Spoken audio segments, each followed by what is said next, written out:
Om Ajnanatimirandasya Jnananjana Shalakaya Chakshurunmilitam Dhena Tasmai Shri Gurave Namah. Om Namo Bhagavate Vasudevaya. So today, Yamaraj begins his instructions to his messengers. They've been soundly defeated by the Vishnudutas and they're bewildered. They thought that their master Yamaraj was the supreme authority of anyone.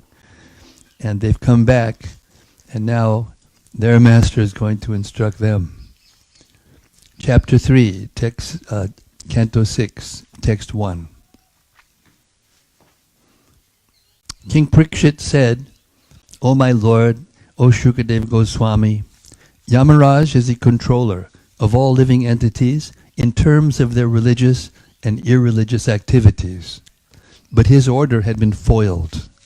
When his servants, the Yamadutas, informed him of their defeat by the Vishnudutas, who had stopped them from arresting Ajamil, what did he reply? Purport.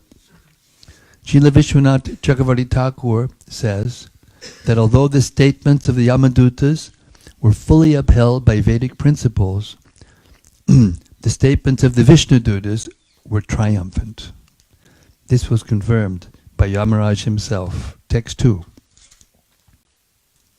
O great sage, never before has it been heard of anywhere that an order from Yamaraj has been baffled. Therefore I think that people will have doubts about this, that no one but you can eradicate. Since that is my firm conviction, kindly explain the reasons for these events. Text 3. Sri Shukadeva Goswami replied, My dear king, when the order carriers of Yamaraj were baffled and defeated by the order carriers of Vishnu, they approached their master, the controller of Samyamani Puri and master of sinful persons, to tell him of this incident. Text 4. The Yamaduta said, Our dear Lord, how many controllers or rulers are there in this material world? How many causes are responsible for manifesting the various results of activities performed under the three modes of material nature, Sattvagun, Rajagun, and Tamagun? Purport.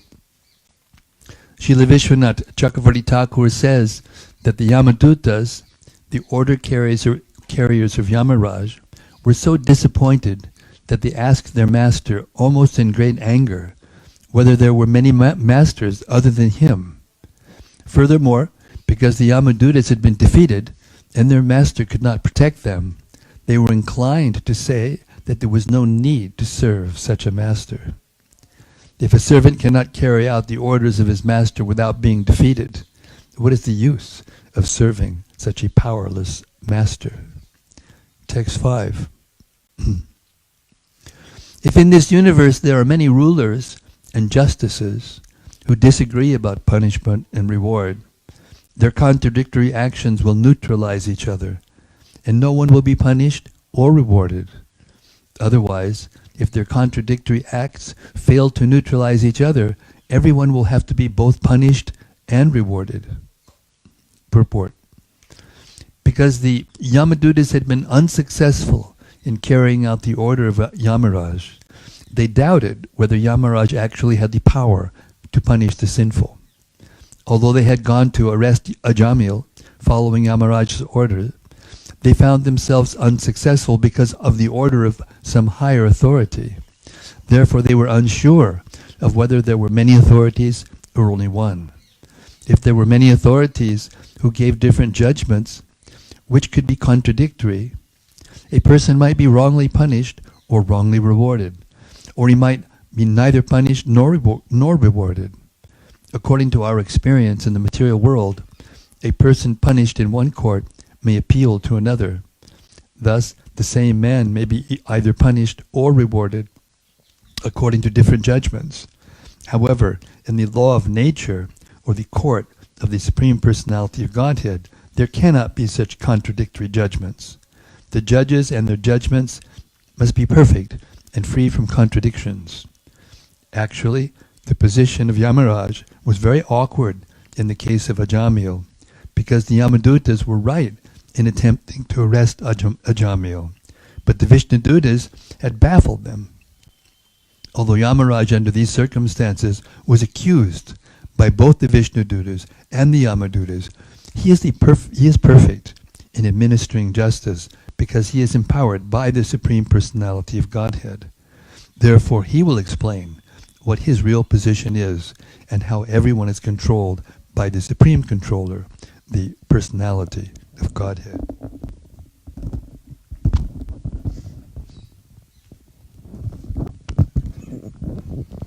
Six, the Yamadutas continued, since there are many different karmis or workers, there may be different judges or rulers to give them justice, but just as one central emperor controls different departmental rulers, there must be one supreme ruler to guide all the judges. Purport: in governmental management, there may be departmental of officials to give justice to different persons, but the law must be one. And that central law must control everyone.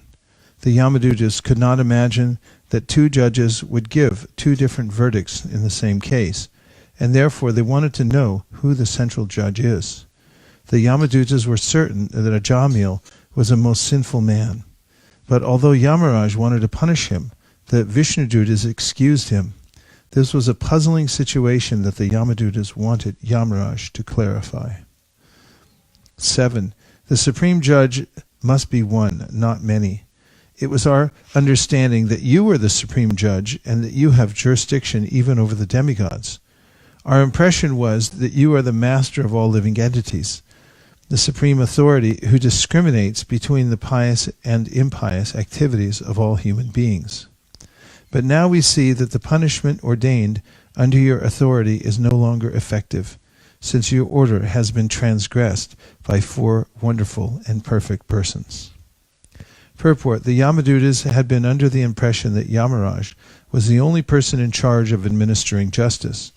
They were fully confident that no one could counteract his judgments, but now, to their surprise, his order had been violated by the four wonderful persons from Siddhaloka. 9.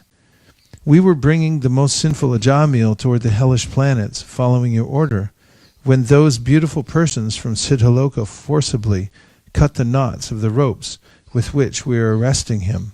Purport: Srila Vishwanath Chakravarti Thakur remarks that the Yamadutas wanted to bring the Vishnudutas before Yamaraj. If Yamaraj could then have punished the Vishnudutas, the Yamadutas would have been satisfied. 10. As soon as the sinful Ajamil uttered the name Narayana, these four beautiful men immediately arrived and reassured him, saying, "Do not fear, do not fear. We wish to know about them from your lordship. If you think we are able to understand them, kindly describe who they are." Purport: the order carriers of Yamaraj, being very much aggrieved because of their defeat by the four Vishnudutas, wanted to bring them before Yamaraj, and if possible, punish them.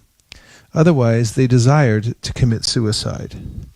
Before pursuing either course, however, they wanted to know about the Vishnudutas from Yamaraj, who is also omniscient.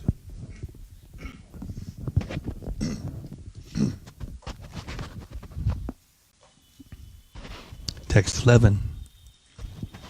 Sri Shukadev Goswami said, thus having been questioned, Lord Yamaraj, the supreme controller of the living entities, was very pleased with his order carriers because of hearing from them the holy name of Narayana.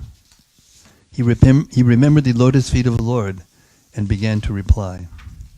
Purport: Srila Yamaraj, the supreme controller of the living entities in terms of their pious and impious activities, was very pleased with his servants because they had chanted the holy name of Narayana in his dominion. Yamaraj has to deal with men who are all sinful and who can hardly understand Narayana. Consequently, when his order carriers uttered the name of Narayana, he was extremely pleased, for he is also a Vaishnava. Text 12. Yamaraj said, "My dear servants, you have accepted me as the supreme, but factually I am not. Above me and above all other demigods, including Indra and Chandra, is the one supreme master and controller.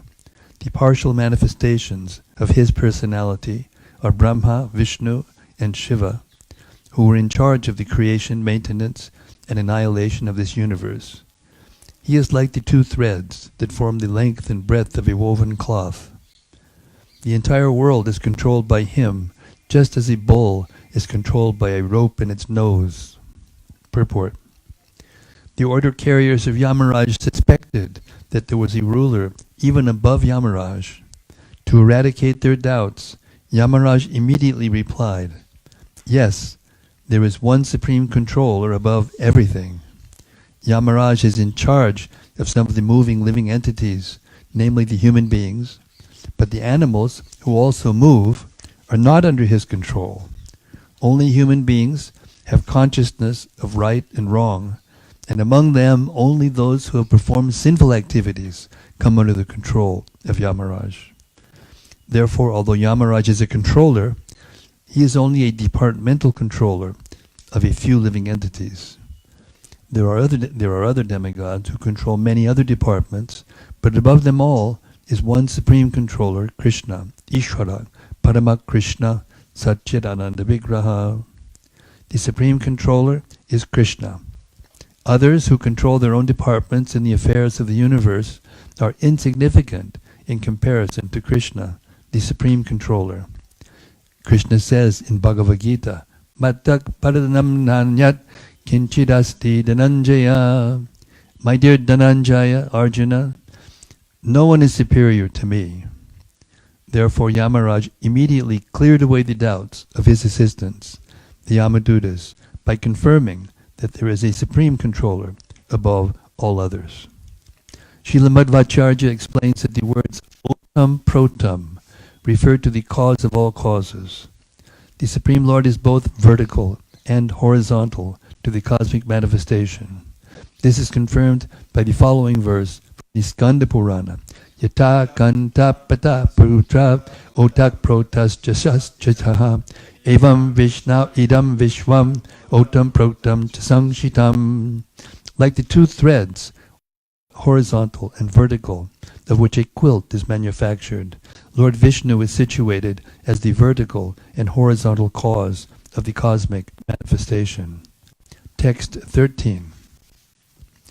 Just as the driver of a bullock cart ties ropes through the nostrils of his bulls to control them, the Supreme Personality of Godhead binds all men through the ropes of his words in the Vedas, which set forth the names and activities of the distinct orders of human society, Brahmana, Kshatriya, Vaishya, and Shudra.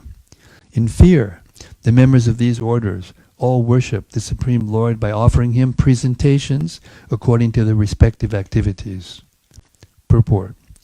In the material world, everyone is conditioned, regardless of who he is. One may be a human being, a demigod, or an animal, tree, or plant, but everything is controlled by the laws of nature. And behind this natural control is the Supreme Personality of Godhead. This is confirmed by Bhagavad Gita, wherein Krishna says, Maya Dakshini Prakriti Suyate Sacharacharam. The material nature is working under my direction and producing all moving and non-moving beings. Thus Krishna is behind the natural machine, which works under his control. Apart from other living entities, the living being in the human form of this body is systematically controlled by the Vedic injunctions in terms of the divisions of Varna and Ashrama. A human being is expected to follow the rules and regulations of Varna and Ashram. Otherwise, he cannot escape punishment by Yamaraj. The point is that every human being is expected to elevate himself to the position of a Brahmana, the most intelligent man, and then one must transcend that position to become a Vaishnava. This is the perfection of life. The Brahmana, Kshatriya, Vaishya, and Shudra can elevate themselves by worshipping the Lord according to their activities. Sway, sway, karmanyabhitarak, Sangsitim labate naraha. The divisions of Varna and Ashram are necessary to ensure the proper execution of duties and peaceful existence for everyone. But everyone is directed to worship the Supreme Lord, who is all-pervading. Yena sarvamidang titam. The Supreme Lord exists vertically and horizontally, otam proktam. And therefore, if one follows the Vedic injunctions by worshipping the Supreme Lord according to one's ability, his life will be perfect. As stated in Srimad Bhagavatam, Atak pumbir dvijashrishta varnasham vibhagashaha sanushtitasya dharmasya sangsitir haritoshanam. O best among the twice born, it is therefore concluded that the highest perfection one can achieve by discharging his prescribed duties, dharma, according to caste divisions and orders of life, is to please the Lord Hari. The Varnashram institution offers the perfect process for making one eligible for to return home, back to Godhead, because the aim of every Varna and ashram is to please the Supreme Lord. One can please the Lord under the direction of a bona fide spiritual master, and if one does so, his life is perfect. The Supreme Lord is worshipable, and everyone worships Him directly or indirectly. Those who worship Him directly get the results of liberation quickly, whereas the liberation of those who serve Him indirectly is delayed. The words nama bir vachi are very, very important. In the Varnashram institution, there are different names: Brahmana, Kshatriya, Vaishya, Shudra, Brahmachari, Grihastha, Vanaprastha, and Sannyasi. The Vak, or Vedic injunctions, give directions for all these divisions. Everyone is expected to offer obeisances to the Supreme Lord and perform duties as indicated in the Vedas. Text 14 and 15.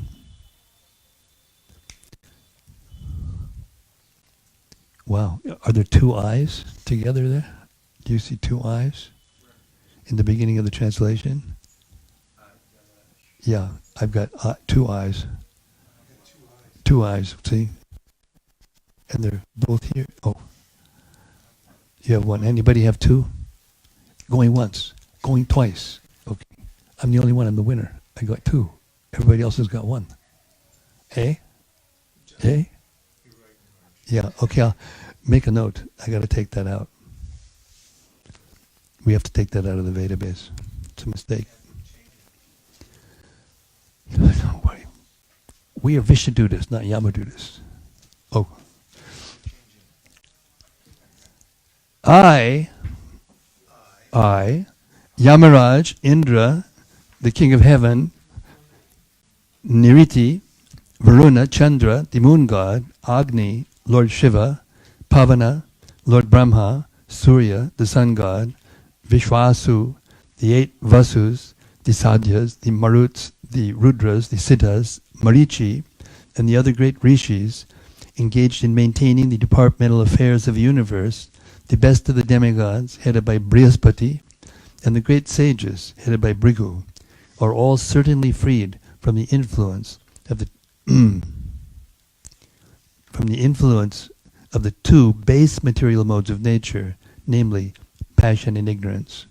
Nevertheless, although we are in the mode of goodness, we cannot understand the activities of the Supreme Personality of Godhead. What then is to be said of others who, under illusion, merely speculate to know God? Purport.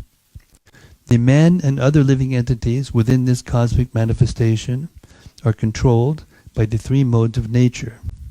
For the living entities controlled by the base qualities of nature, passion and ignorance, there is no possibility of understanding God.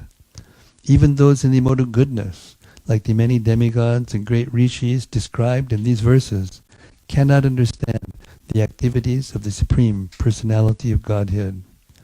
As stated in Bhagavad Gita, one who is situated in the devotional service of the Lord is transcendental to all the material qualities.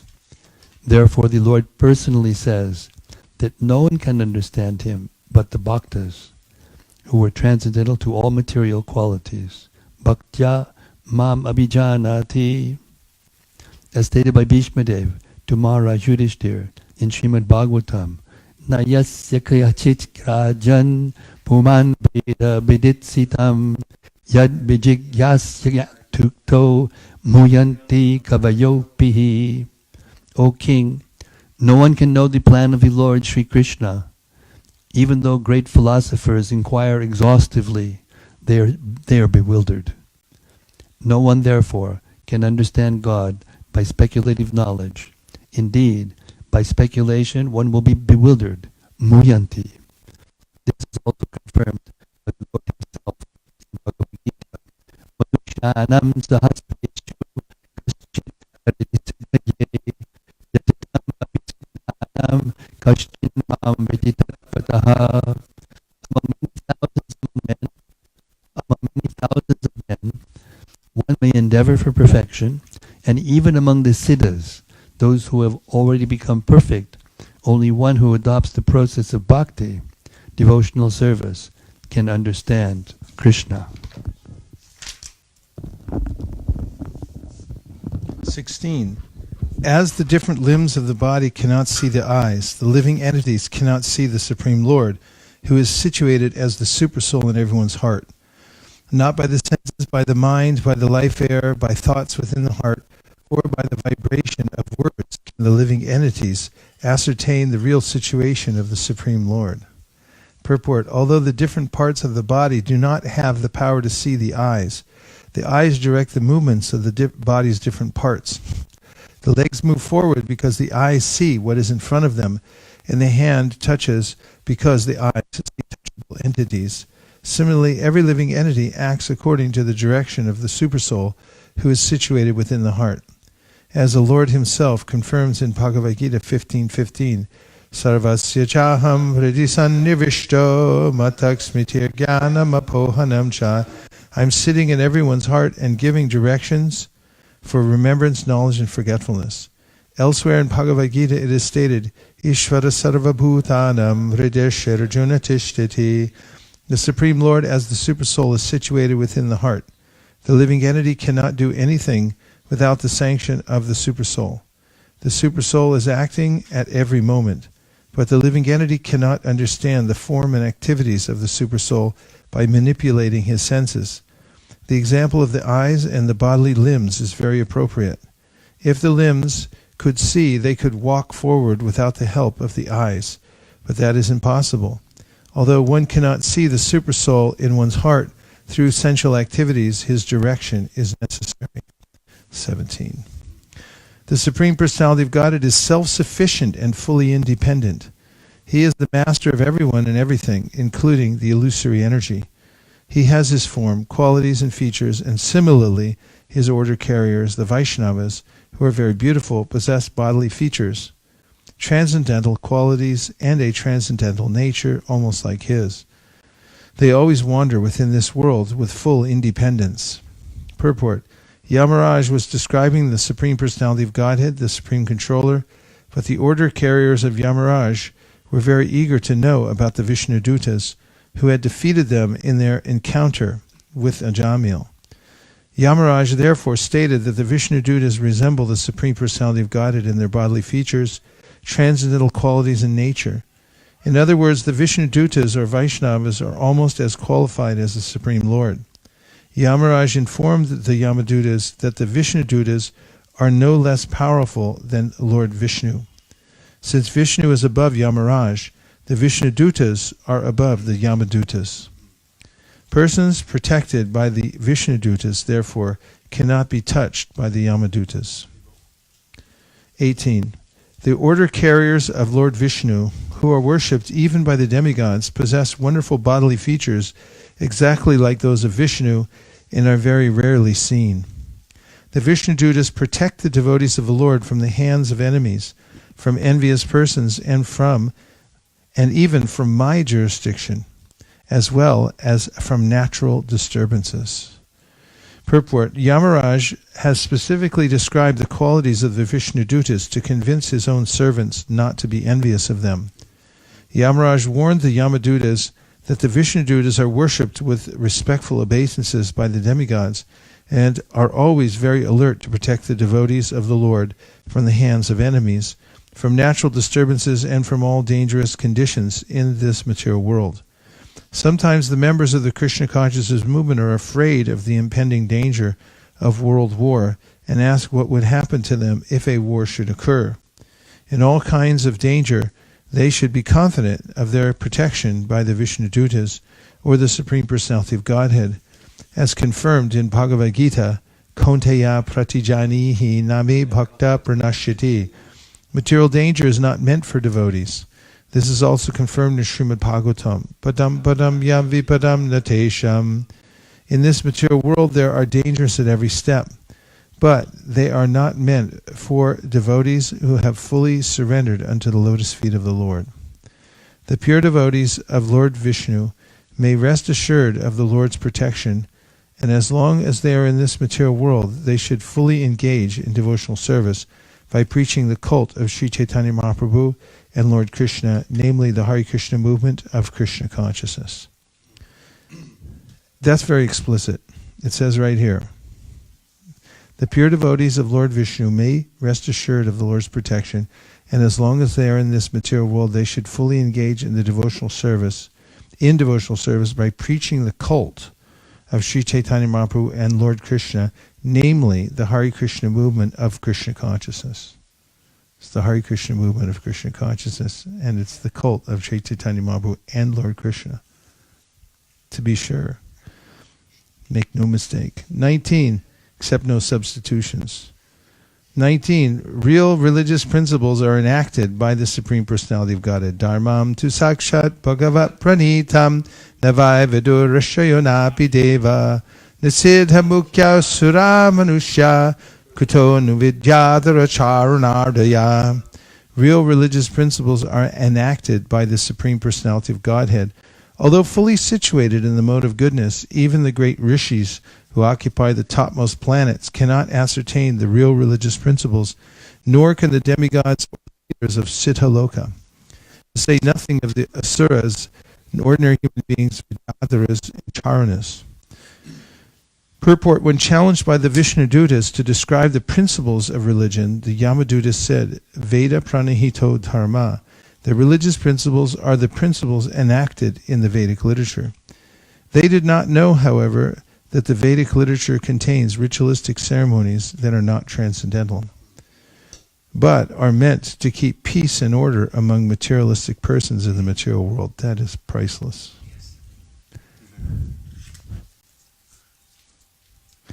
Real religious principles are nisraigunya, above the three modes of material nature, or transcendental.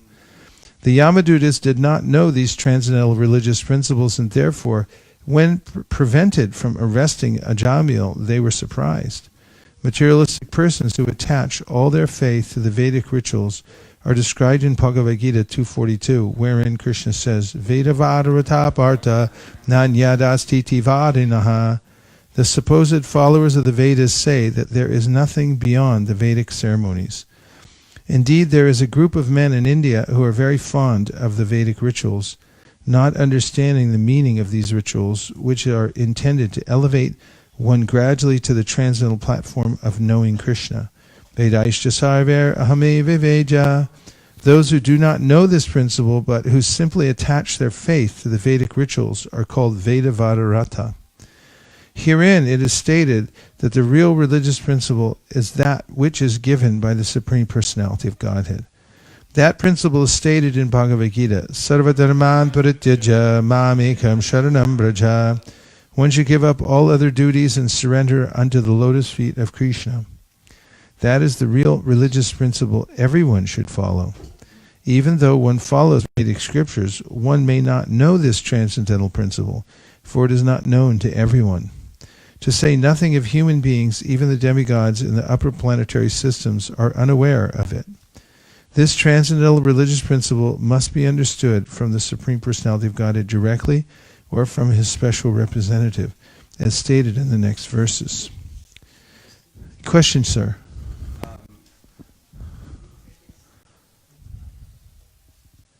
Oh, microphone.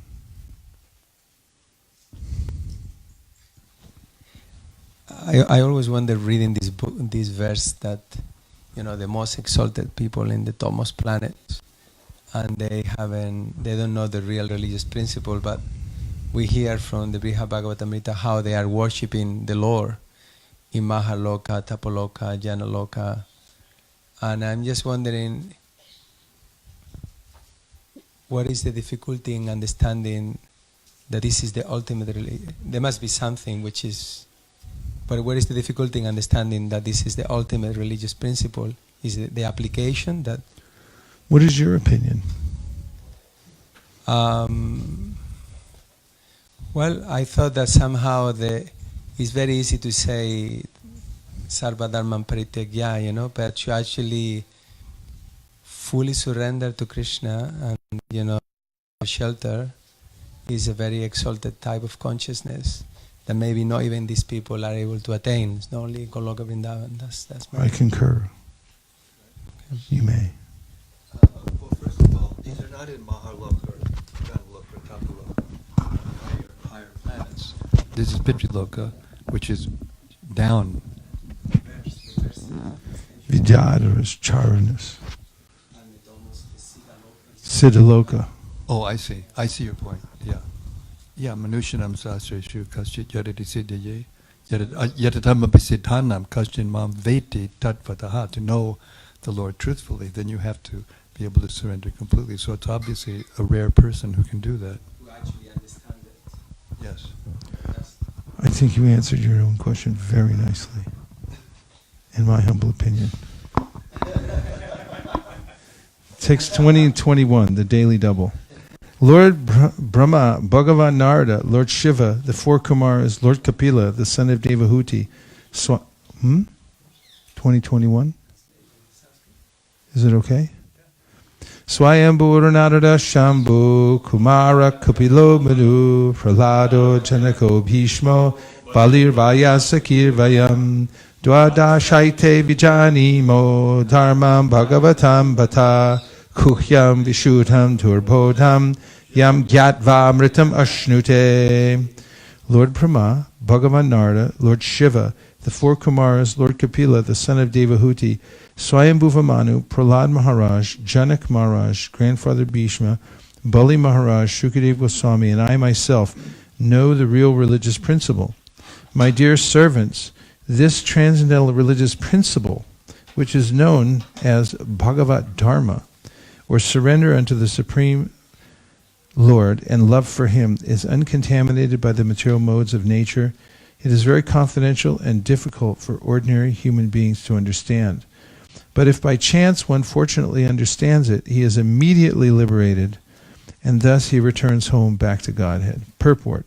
In Bhagavad Gita, Lord Krishna refers to Bhagavat Dharma as the most confidential religious principle. Sarva guhyatamam guhyad guhyatamam. Guhyad guhyataram. Krishna says to Arjuna, because you are my very dear friend, I am explaining to you the most confidential religion.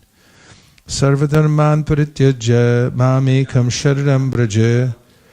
Give up all other duties and surrender unto me. One may ask, if this principle is very rarely understood, what is the use of it? In answer, Yamaraj states herein that this religious principle is understandable if one follows the parampara system of Lord Brahma, Lord Shiva, the four Kumaras, and the other standard authorities.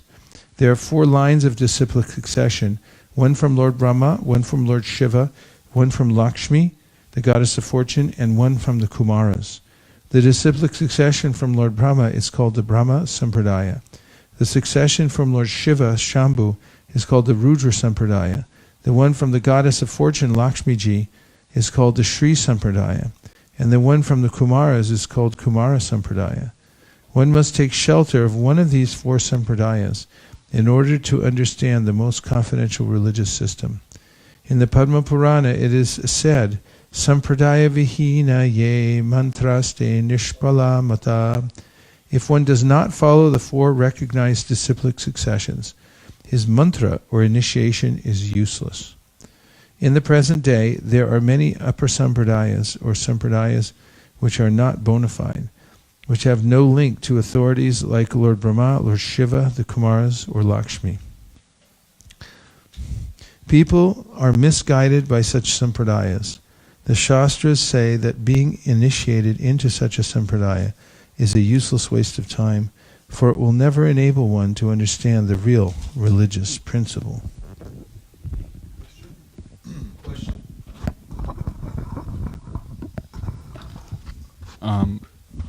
Do we have any information on how it is that, I mean, this is kind of a technical question, but Lakshmi Devi is the head of a sampradaya, but she's not here in this list. I know that's kind of, of the 12 Mahajans. Can we just say it's not a comprehensive list of Mahajans, or? That's exactly it. Okay. It's giving enough of a representative sample so that you understand what the cohesive understanding is of all the great acharyas. And then anybody else who agrees with that is also, could be on the list, but it's solidified there. Text 22. Devotional service, beginning with the chanting of the holy name of the... It's a famous one. Oh yes, of course. Eta vanukno nismin pumangs dharmat paraksmitaha bhakti yogo bhagavati tannama gradanadibihi. Devotional service, beginning with the chanting of the holy name of the Lord, is the ultimate religious principle for the living entity in human society. Purport. As stated in the previous verse, Dharmam Bhagavatam, real religious principles are Bhagavat Dharma, the principles described in Srimad Bhagavatam itself, or in Bhagavad Gita, the preliminary study of the Bhagavatam. What are these principles? The Bhagavatam says, Dharmak prochito kaitavotra. Dharmak prochita kaitavotra. In Srimad Bhagavatam, there are no cheating religious systems. Everything in the Bhagavatam is directly connected with the Supreme Personality of Godhead. The Bhagavatam further says, Savai pung sappado dharmo yato bhakti radhokshaje. The supreme religion is that which teaches its followers how to love the Supreme Personality of Godhead, who is beyond the reach of experimental knowledge. Such a religious system begins with Tannama Grahana, chanting of the holy name of the Lord. Shravanam Kirtanam Vishno Smaranam Padasevanam. After chanting the holy name of the Lord and dancing in ecstasy, one gradually sees the form of the Lord, the pastimes of the Lord, and the transcendental qualities of the Lord. This way one fully understands the situation of the personality of Godhead. One can come to this understanding of the Lord, how he descends into the material world, how he takes his births, and what activities he performs, but one can know this only by executing devotional service. As stated in Bhagavad Gita, Bhaktyam mam abhijanati, simply by devotional service, one can understand everything about the Supreme Lord. If one fortunately understands the Supreme Lord in this way, the result is Tyaktva deham punarjanma naiti. After giving up his material body, he no longer has to take birth in this material world. Instead, he returns home, back to Godhead. That is the ultimate perfection. Therefore, Krishna says in Bhagavad Gita, Mamupetya punarjanma dukhalaya mashasvatam napnupanti mahatmana sangsiddhim paramam gataha. After attaining me, the great souls, who are yogis in devotion, never return to this temporary world, which is full of miseries, because they have attained the highest perfection.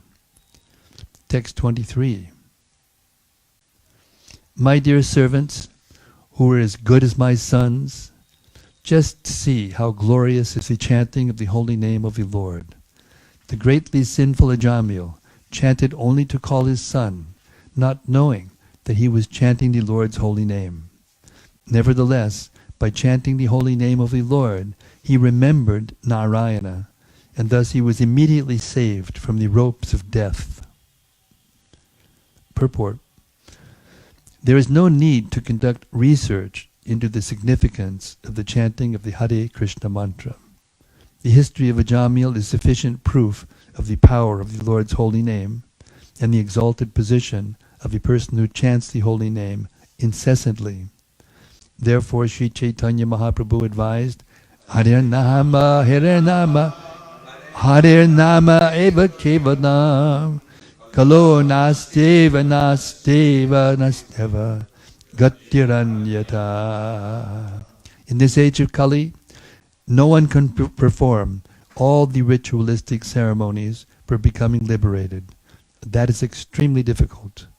Therefore, all the Shastras and all the Acharyas have recommended that in this age one chant the holy name.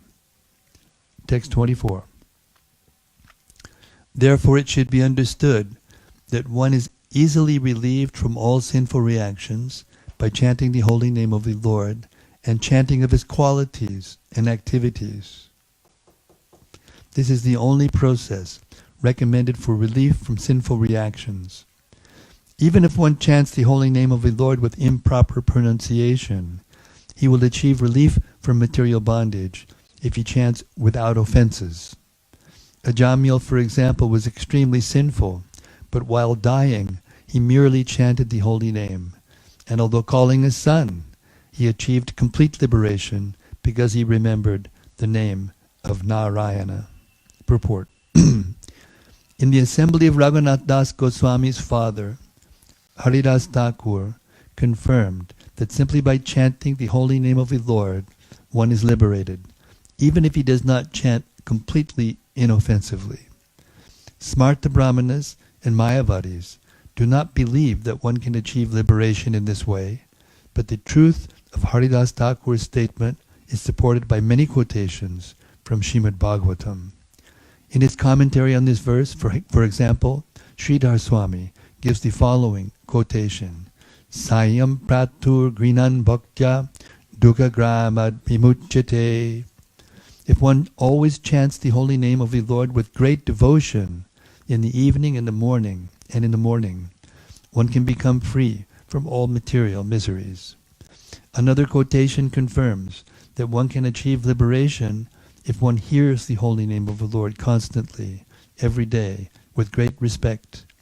Anudinam idam adarena shinvam. Another quotation says, Shavanam kirtanam jnanam harer adbhutam karmanaha janma karma dukkhanancha tadarte kila chestitam. One should always chant and hear about the extraordinarily wonderful activities of the Lord. One should meditate upon these activities, and one should endeavor to please the Lord. Bhagavatam 11.3.27. I think I should read that again. Can I have permission? No, just this verse. Just the English of this verse. Thank you. One should always chant and hear about the extraordinarily wonderful activities of the Lord. One should meditate upon these activities, and one should endeavor to please the Lord. Sridhar Swami also quotes from the Puranas, Papak chayas chabhavati smaratam tam ahar nisham.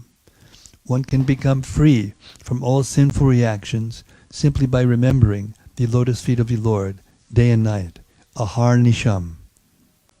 Furthermore, he quotes from Bhagavatam 6.3.31, Tasmat sankirtanam vishnor jagadan mangalam sam mahatam apikauravya vidyakai kanchiskritam. All these quotations prove that one who constantly engages in chanting and hearing of the holy activities, name, fame, and form of the Lord is liberated. As stated wonderfully in this verse, Itavatalam aganir haranaya punksam. Simply by uttering the name of the Lord, one is freed from all sinful reactions. Govinda. The word alam, which is used in this verse, indicates that simply uttering the holy name of the Lord is sufficient. This word is used with different imports. As stated in the Amarakosha, the most authorized dictionary in the Sanskrit language, alam bhushanaparyapti shakti varanavachakam. The word alam is used to mean ornament, sufficiency, power, and restraint.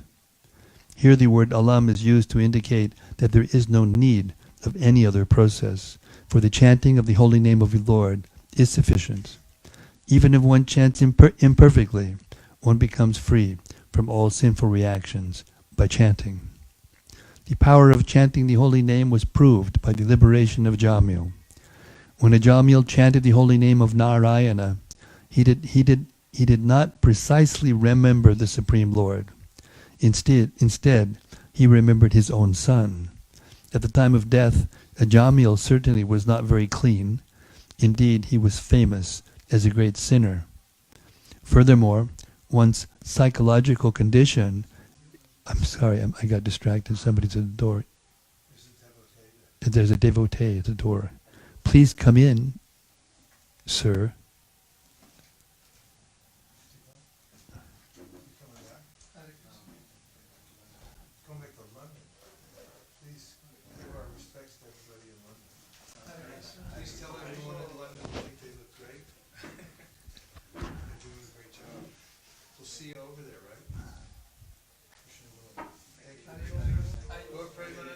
Hari Hari Bo. Hare Krishna, welcome. The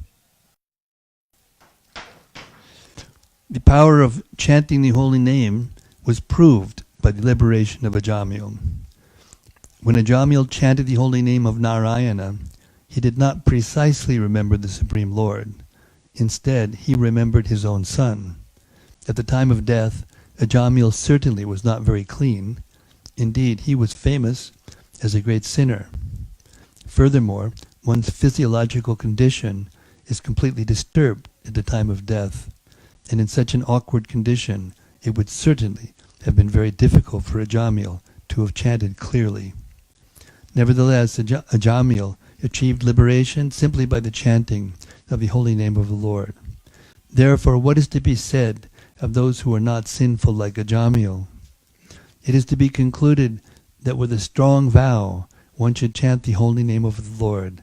Hare Krishna, Krishna Krishna, Hare Hare, Hare Rama, Rama Rama, Hare Hare. For thus one will certainly be delivered from the clutches of Maya by the grace of Krishna.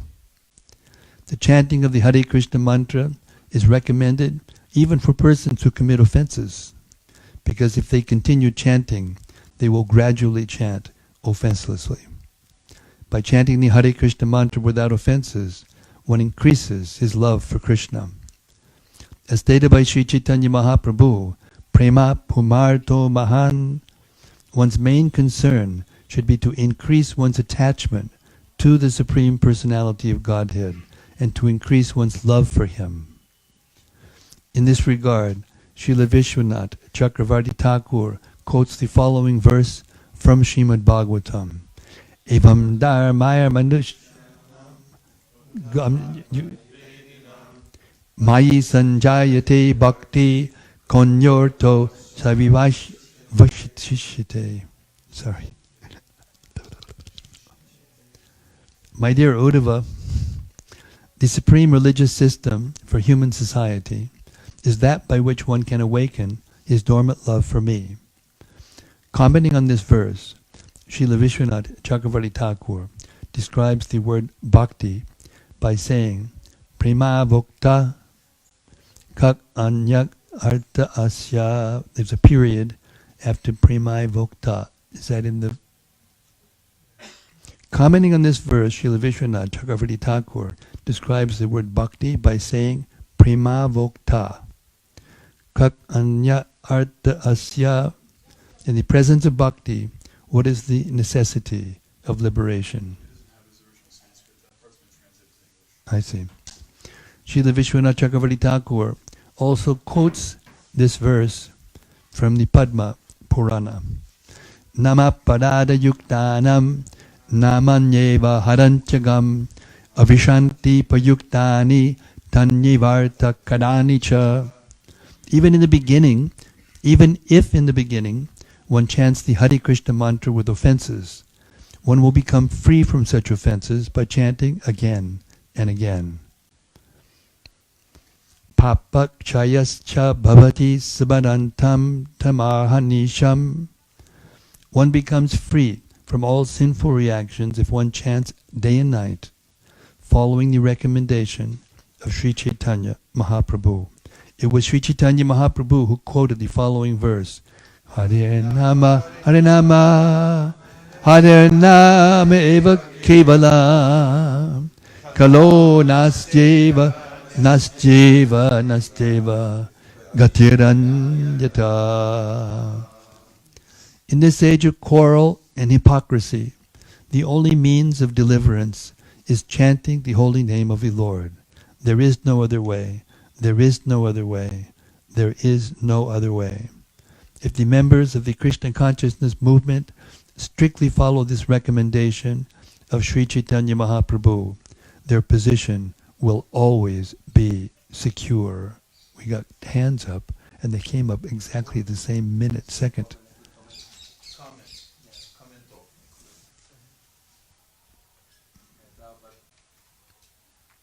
Prabhupada in a lecture, Ajamil only called the name of Narayana once, because the word we were reading said Narayan, Narayan. Prabhupada said, how many times? And Prabhupada said, yes, one time. And he says, for each syllable, one Vishnuduta came. 4 Vishnudutas, Narayana. And then he said, for all the sinful activities of Ajamil, which body, mind, and body, just 3 Yamadutas. So I was comparing the power, the potency of the holy name. Nice. Thank you. Thank you. Text 25. Because they are bewildered by the illusory energy of the Supreme Personality of Godhead, Yajnavalkya and Jaimini and other compilers of the religious scriptures cannot know the secret, confidential religious system of the 12 Mahajans. They cannot understand the transcendental value of performing devotional service or chanting the Hare Krishna mantra because their minds are attracted to the ritualistic ceremonies mentioned in the Vedas, especially the Yajurveda, Samaveda, and Rigveda. Their intelligence has become dull. Thus they are busy collecting the ingredients for ritualistic ceremonies that yield only temporary benefits, such as elevation to Swargaloka for material happiness. They are not attracted to the Sankirtan movement. Instead, they are interested in Dharma, Artha, Kama, and Moksha. Purport. Since one may easily achieve the highest success by chanting the holy name of the Lord, one may ask why there are so many Vedic ritualistic ceremonies and why people are attracted to them. This verse answers that question. As stated in Bhagavad Gita 15:15, Vedaischa ahamaeva vedyaha. The real purpose of studying the Vedas is to approach the lotus feet of Lord Krishna. Unfortunately, unintelligent people, bewildered by the grandeur of Vedic yajnas, want to see gorgeous sacrifices performed. They want Vedic mantras chanted and huge amounts of money spent for such ceremonies. Sometimes we have to observe the Vedic ritualistic ceremonies to please such unintelligent men. Recently, when we established a large Krishna Balaram temple in Vrindavan, we were obliged to have Vedic ceremonies enacted by Brahmanas because the inhabitants of Vrindavan, especially the Smarta Brahmanas, would not accept Europeans and Americans as bona fide Brahmanas. Thus we had to engage Brahmanas to perform costly yajnas. In spite of these yajnas, the members of our society performed Sankirtan loudly with mridangas. and I considered the Sankirtana more important than the Vedic ritualistic ceremonies. Both the ceremonies and the Sankirtan were going on simultaneously. The ceremonies were meant for persons interested in Vedic rituals for elevation to heavenly planets. Jadi Krita Matir Madhupushpitayam.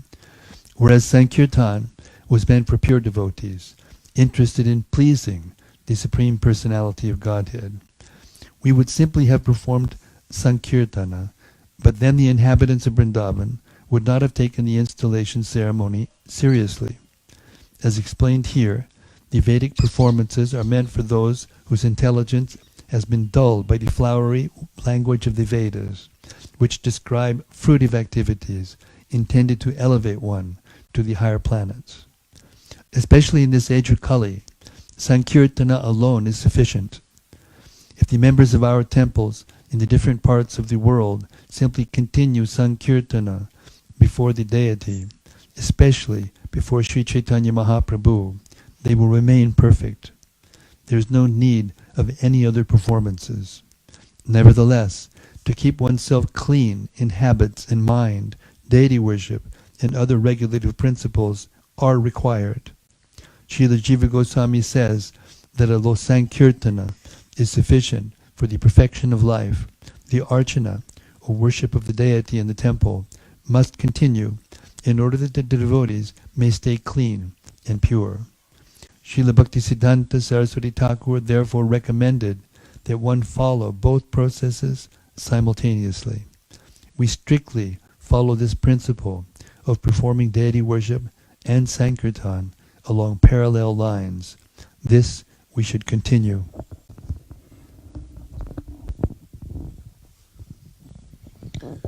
Yata kantapata sutras uta prochasta sastitaha evam vishnavidam vishram otam protam to samstitam. Always remember that just as the horizontal and vertical threads in a cloth weave together, similarly, Lord Vishnu has inserted himself in every particle of the material world. And now it's time for the Gayatri break. We'll see you back here at 12:15. Thank you very much. Hare Krishna. Haribo. Excuse me, third chapter. And we're taking up where we left off at the... What kind of break was that? Gayatri break at text number 26. Om Namo Bhagavate Vasudevaya. Om Namo Bhagavate Vasudevaya. Om Namo Bhagavate Vasudevaya. Text number 26. Considering all these points, therefore, intelligent men decide to solve all problems by adopting the devotional service of chanting the holy name of the Lord, who is situated in everyone's heart, and who is a mine of all auspicious qualities. Such persons are not within my jurisdiction for punishment. Generally, they never commit sinful activities, but even if by mistake or because of bewilderment or illusion, they sometimes commit sinful acts, they are protected from sinful reactions because they always chant the Hare Krishna mantra. Purport: in this regard, Srila Vishwanath Chakravarti Thakur quotes the following verse from the prayers of Lord Brahma. Atapite deva padambujadvaya rasada leshana grahita evahi janati tadvam bhagavan mahimno nachanya meko picharam bachinban.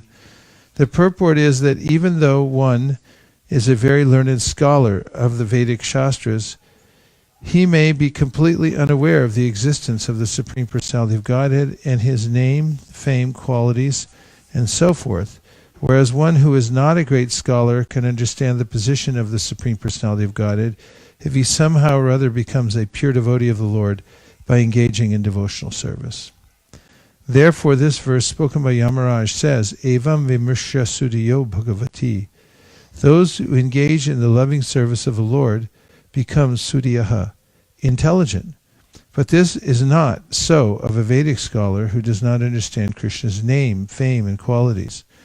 A pure devotee is one whose intelligence is clear. He is truly thoughtful because he engages in the service of the Lord, not as a matter of show, but with love, with his mind, words, and body. Non-devotees may make a show of religion, but it is not very effective, because although they ostentatiously attend a temple or church, they are thinking of something else. Such persons are neglecting their religious duty and are punishable by Yamaraj. But a devotee who commits sinful acts, which he may do unwillingly or accidentally because of his former habits, is excused. That is the value of the Sankirtan movement. Why did he quote that verse, Atapite Deva Padamja, in relationship here? Considering generally they become...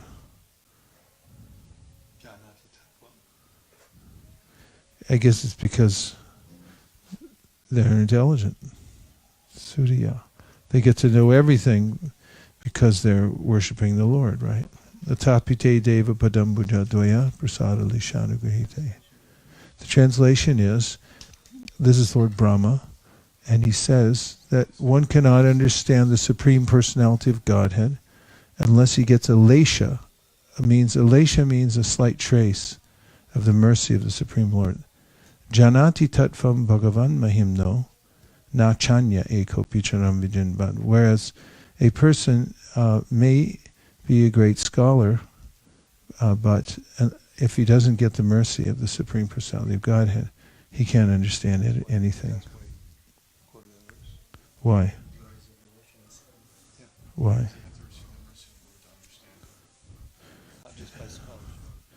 What I was thinking he would quote would be Sopada Mulam Bhajata Priyasya Tektanya Bhavasya Hare Priyeshaha Vikarmayach Chotpatitam Katanchid Dhunoti Sarvam Hridi Sanivishta. Because in this verse it says, if somebody, that verse correlates to the translation that says that if somebody's engaged in devotional service, if they do some vikarma, then they don't have to do anything except for continue the process of devotional service. Correct?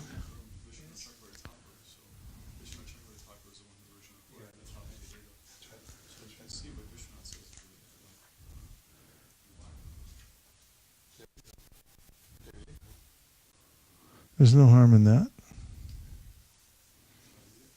I would appreciate it. Commentary by Vishwanath Chakravarti Thakur. This is a conversation. Quote, "You have said that the person who knows him does not know him.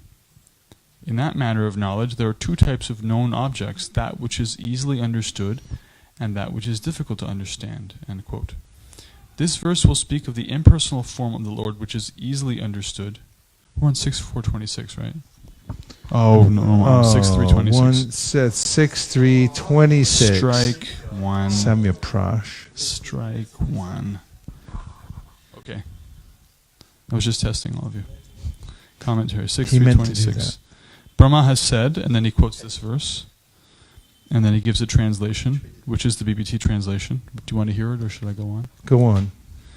"Thus the knowers of Scriptures do not know the truth about the Lord, but those who do not know Scripture, by obtaining the mercy of the Lord and becoming purified in intelligence, developing discrimination, worship the Lord.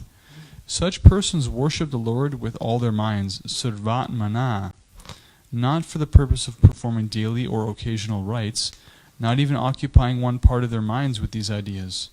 They are not to be punished for avoiding performance of daily or occasional rites of karma yoga. If by accident they commit some forbidden act, kirtan destroys vadaha, the sin." See what I'm saying? Okay. Text number 27. "My dear servants, please do not approach such devotees, for they have fully surrendered to the lotus feet of the Supreme Personality of Godhead. They are equal to everyone, and their narrations are sung by the demigods and the inhabitants of Siddhaloka. Please do not even go near them. They are always protected by the club of the Supreme Personality of Godhead, and therefore Lord Brahma and I and even the time factor are not competent to chastise them. Purport: in effect, Yamaraj warned his servants, "My dear servants, despite what you may have done previously to disturb the devotees, henceforth you should stop. The activities of devotees who have surrendered unto the lotus feet of the Lord and who constantly chant the holy name of the Lord are praised by the demigods and the residents of Siddhaloka. Those devotees are so respectable and exalted that Lord Vishnu personally protects them with the club in his hand. Therefore, regardless of what you have done this time, henceforth you should not approach such devotees. Otherwise you will be killed by the club of Lord Vishnu. This is my warning. Lord Vishnu has a club and a chakra to punish non-devotees. Do not risk punishment by attempting to disturb the devotees. Do not speak of you, even if Lord Brahma or I were to punish them, Lord Vishnu would punish us. Therefore do not disturb the devotees any further." It goes for everybody. 28. Paramahamsas are exalted persons who have no taste for material enjoyments and who drink the honey of the Lord's lotus feet. My dear servants, bring to me for punishment only persons who are averse to the taste of that honey, who do not associate with Paramahamsas, and who are attached to family life and worldly enjoyment, which form the path to hell. After warning the Yamadutas not to approach the devotees, Yamaraj now indicates who is to be brought before him. He specifically advises the Yamadutas to bring him the materialistic persons who are attached to household life merely for sex. As stated in Srimad Bhagavatam, Yanmaita Nadi Guriyamedi Sukham Hituchjam, people are attached to household life for sex only. They are always harassed in many ways by their material engagements, and their only happiness is that after working very hard all day, at night they sleep and indulge in sex. Nidraya rite naktam vyavayena chaya vavaya. At night, materialistic householders sleep or indulge in sex life. Diva charte haya rajan kutumba bharani nava. During the day, they are busy trying to find out where money is. And if they get money, they spend it to maintain their families. Yamaraj specifically advises his servants to bring these people to him for punishment and not to bring devotees, who always lick the honey at the lotus feet of the Lord, who are equal to everyone and who try to preach Krishna consciousness because of sympathy for all living entities. Devotees are not liable to punishment by Yamaraj, but persons who have no information of Krishna consciousness cannot be protected by their material life of so-called family enjoyment. Srimad Bhagavatam says, Deha patra kalatara deshu atmasainyeshva satsapi tesham pramatto nitanam vashyanapi na pashyati. Such persons complacently believe that their nations, communities, or families can protect them, unaware that all such fallible soldiers will be destroyed in due course of time. In conclusion, one should try to associate with persons who engage in devotional service 24 hours a day. 29. My dear servants, please bring to me only those sinful persons who do not use their tongues to chant the holy names and qualities of Krishna, whose hearts do not remember the lotus feet of Krishna even once, and whose heads do not bow down even once before Lord Krishna. Send me those who do not perform their duties toward Vishnu, which are the only duties in human life. Please bring me all such fools and rascals. Purport: the word Vishnu Krityan is very important in this verse because the purpose of human life is to please Lord Vishnu. Varnashrama dharma is also meant for this purpose, as stated in the Vishnu Purana. Varnashrama charavata purushena parapuman Vishnu aradyate panta nanyat tatosha karanam. Human society is meant to follow strictly the Varnashrama dharma, which divides society into 4 social divisions, Brahmana, Kshatriya, Vaishya, and Shudra, and 4 spiritual divisions, Brahmacharya, Grahastha, Vanaprastha, and Sannyas. Vanaprastha dharma easily brings one nearer. Varnashrama dharma easily brings one nearer to Lord Vishnu, who is the only true objective in human society. Nate vidu swarta katim hi Vishnu Unfortunately, however, people do not know that their self-interest is to return home back to Godhead or to approach Lord Vishnu. Durashrayaye bahir artamanina. Instead, they are simply bewildered. Every human being is expected to perform duties for approaching Lord Vishnu. Therefore, Yamaraj advises the Yamadutas to bring him those persons who have forgotten their duties toward Vishnu. Akrita Vishnu Krityan. One who does not chant the holy name of Vishnu, Krishna, who does not bow down to the deity of Vishnu, and who does not remember the lotus feet of Vishnu is punishable by Yamaraj. In summary, all Avaishnavas, persons unconcerned with Lord Vishnu, are punishable by Yamaraj. 30. Then Yamaraj, considering himself and his servants to be offenders, spoke as follows, begging pardon from the Lord. O my Lord, my servants have surely committed a great offense by arresting a Vaishnav such as Ajamil. O Narayana, O supreme and oldest person, please forgive us.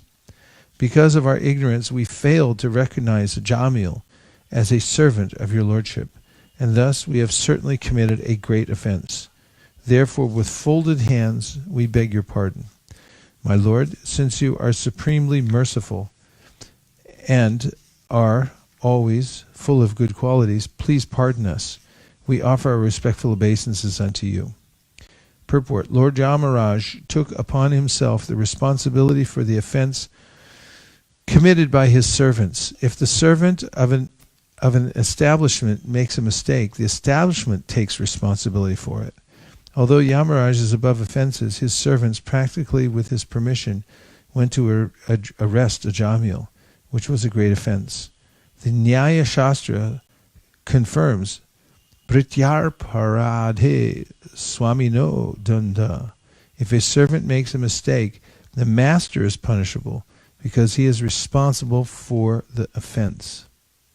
Taking this seriously, Yamaraj, along with his servants, prayed with folded hands to be excused by the Supreme Personality of Godhead Narayana.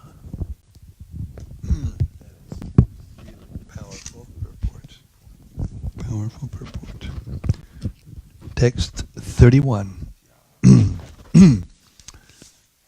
Tasmat Sankirtanam Vishnur Chigan Mangalamanglamasam Mahatam Apkaurya Vidyakantika Nishkritam.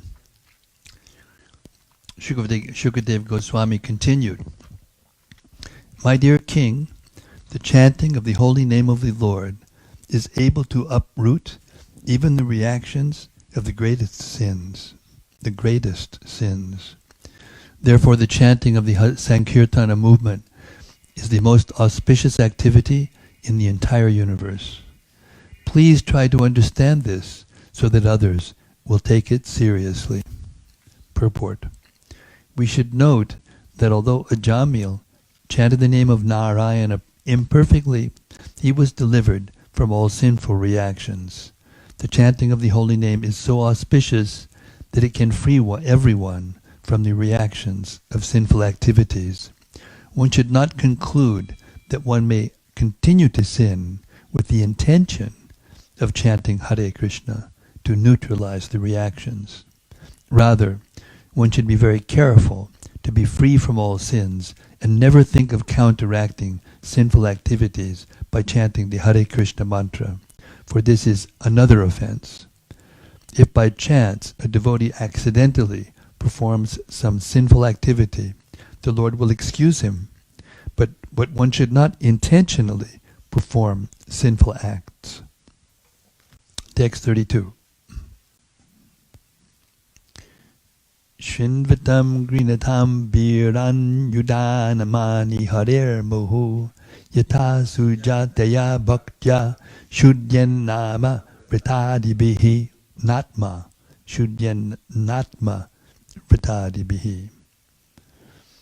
One who constantly hears and chants the holy name of the Lord and hears and chants about his activities can very easily attain the platform of pure devotional service, which can cleanse the dirt from one's heart. One cannot achieve such purification merely by observing vows and performing Vedic ritualistic ceremonies. Purport. One may very easily practice chanting and hearing the holy name of the Lord, and thus become ecstatic in spiritual life. Padma Purana states, Nama parada yukdanam namanyeva harantyagam avrishanti prayuktani tanyevarta karanicha. Even if one chants the Hare Krishna Mahamantra offensively, one can avoid offenses by continuously chanting without deviation. One who becomes accustomed to this practice will always remain in a pure transcendental position, untouchable by sinful reactions.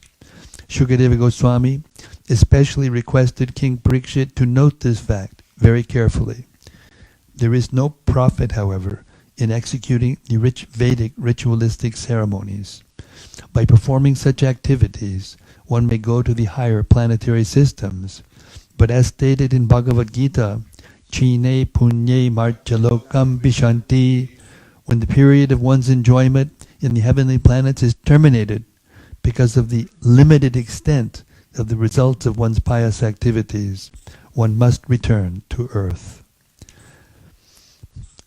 Thus, there is no use in endeavoring to travel up and down in the universe. It is better to chant the holy name of the Lord so that one may become fully purified and eligible to return home, back to Godhead. That is the aim of life, and that is the perfection of life. Text 33. Devotees Krishnangripada Madulin Napunar Vishrishta Maya Gunesha Ramate Virginana Veshu Anyastu Kama Hata Atmarajak Pramarshtum Iheta Karma Yata Eva Rajak Punaksyad. Devotees who always lick the honey from the lotus feet of the Lord do not care at all for material activities, which are performed under the three modes of material nature and which bring only misery.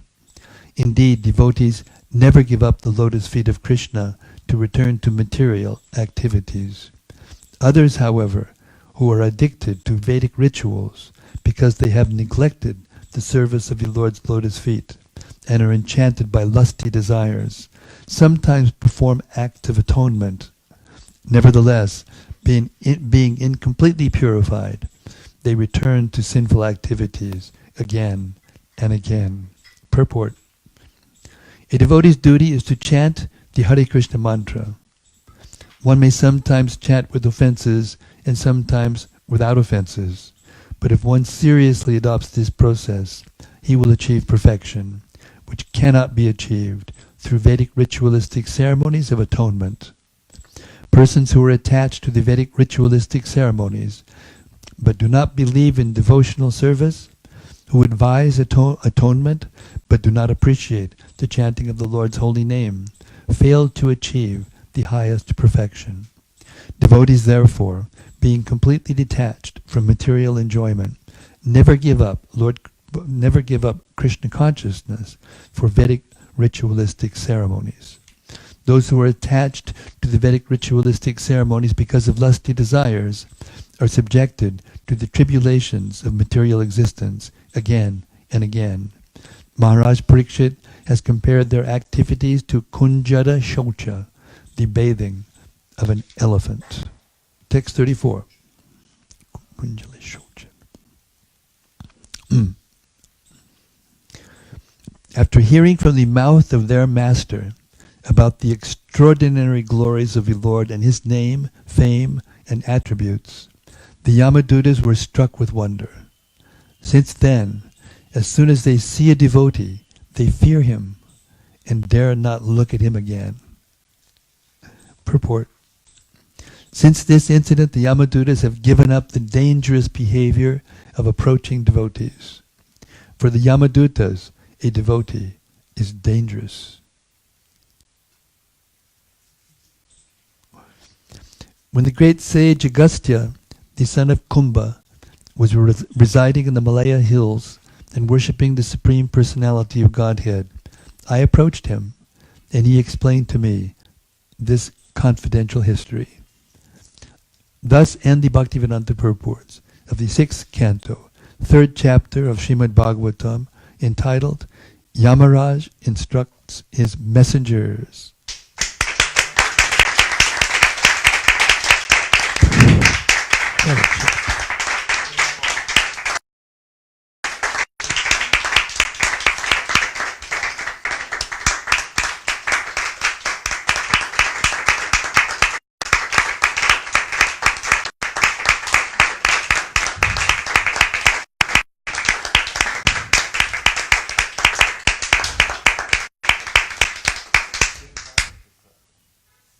I like he revealed at the very end where he heard this.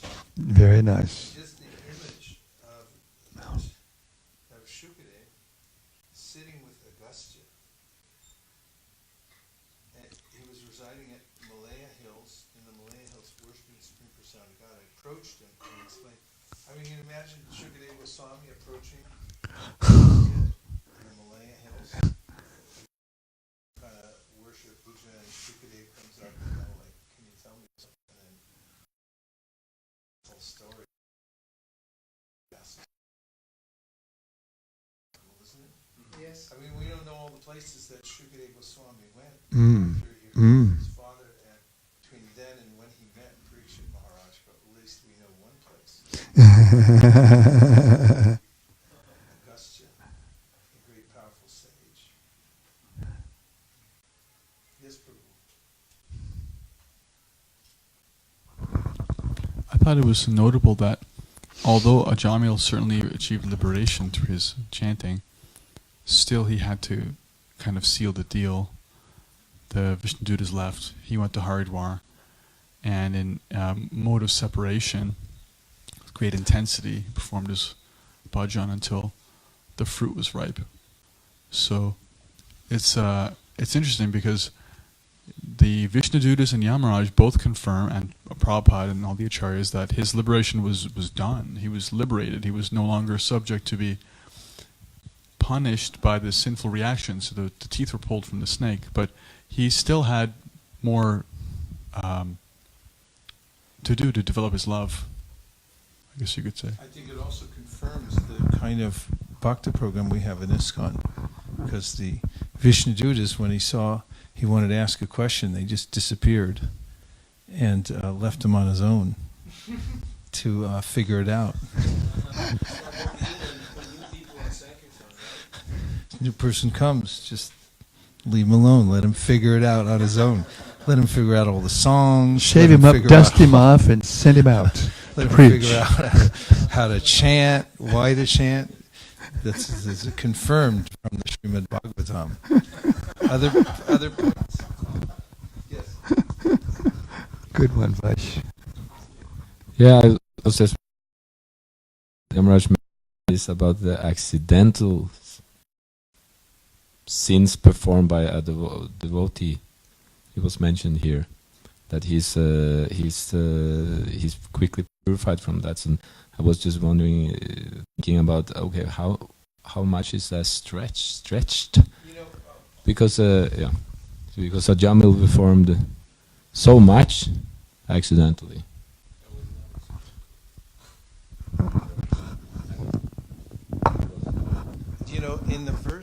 In the two verses by Karabhajana Muni in the 11th canto of the Srimad Bhagavatam, that started Deyam Sada Paribhavagnam Abhishtadoham Tyaktva Sadusya Jasarepsya Raja Lakshman.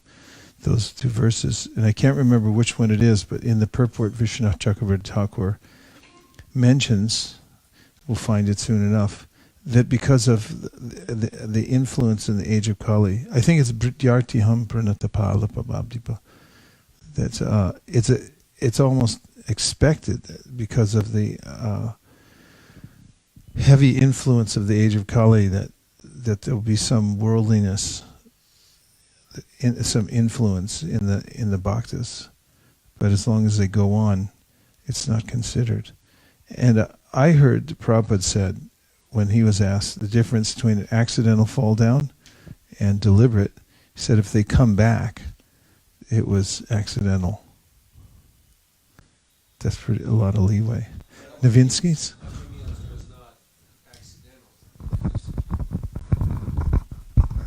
Ajamil's fall down was not accidental because he kept on going at it for years and years and years. So, But he came back.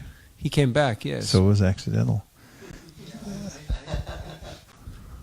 Just a long accident, not just a one off. Yeah.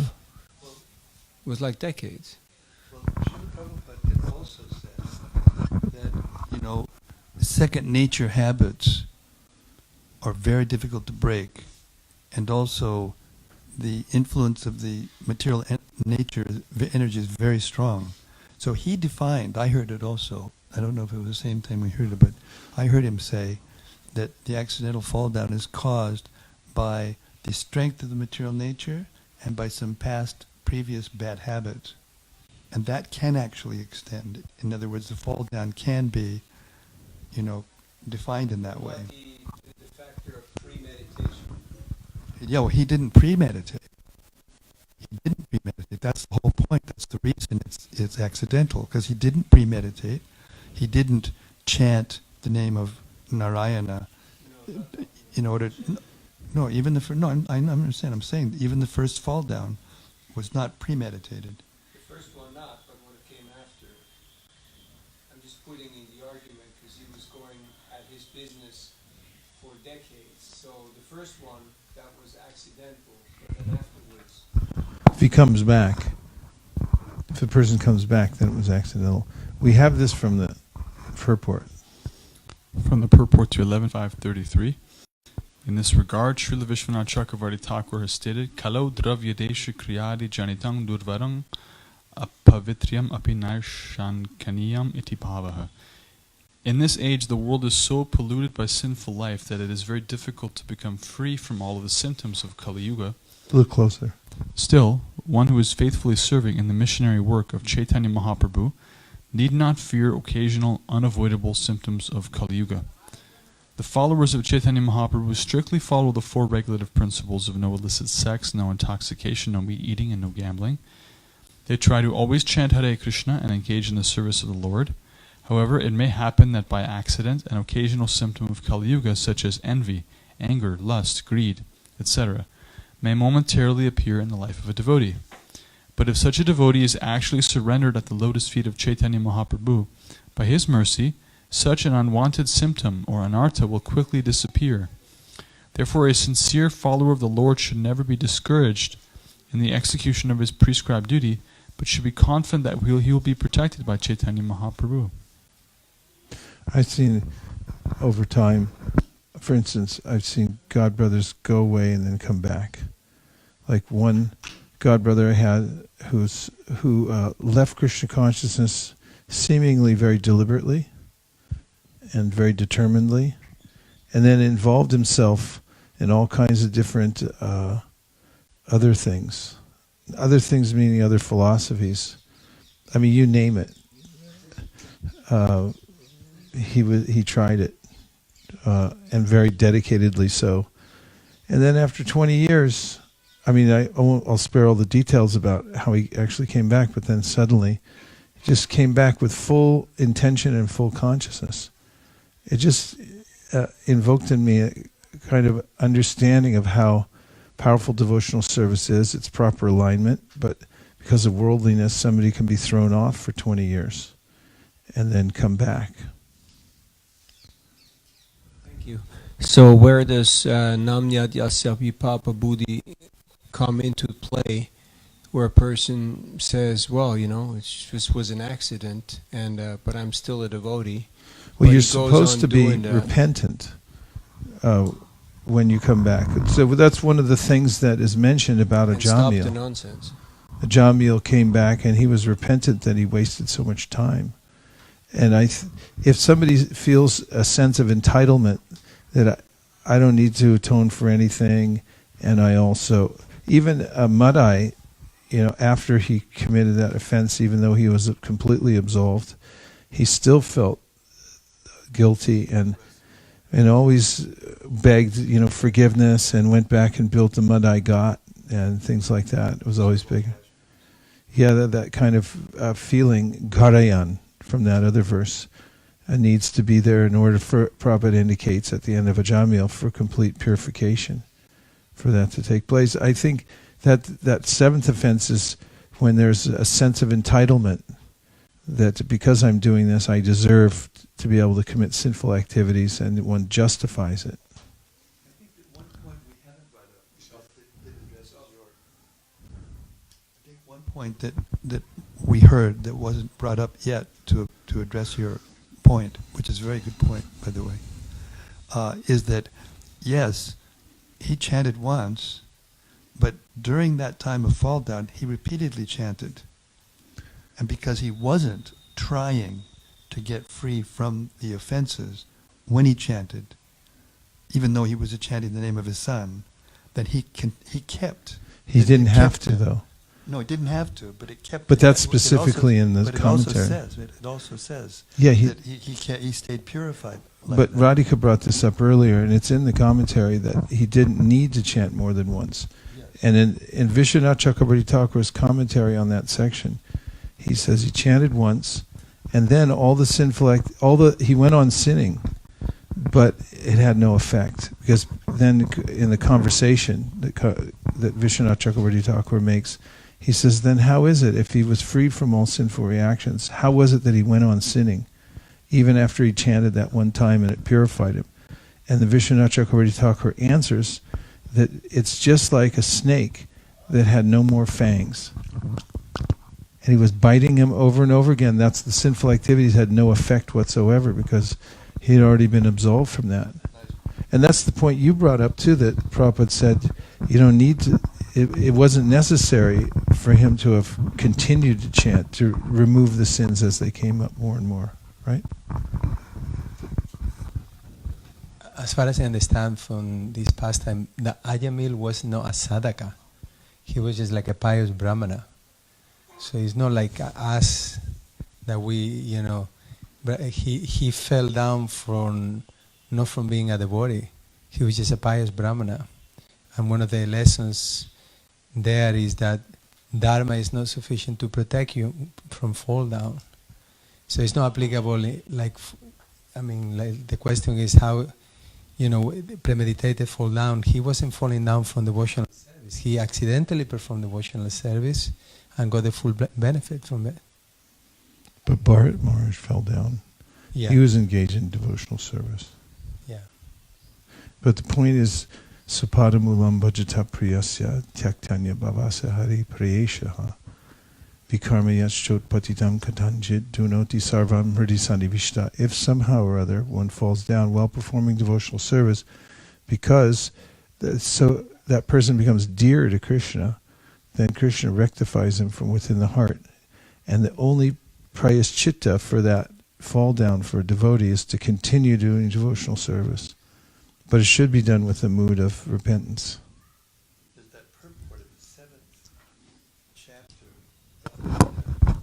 the 9th chapter, the 9th chapter of the Gita, 931, that comes after 930. That's a very nice purport. We should say this. We should read this purport. Could you find it for us? We need a Gita.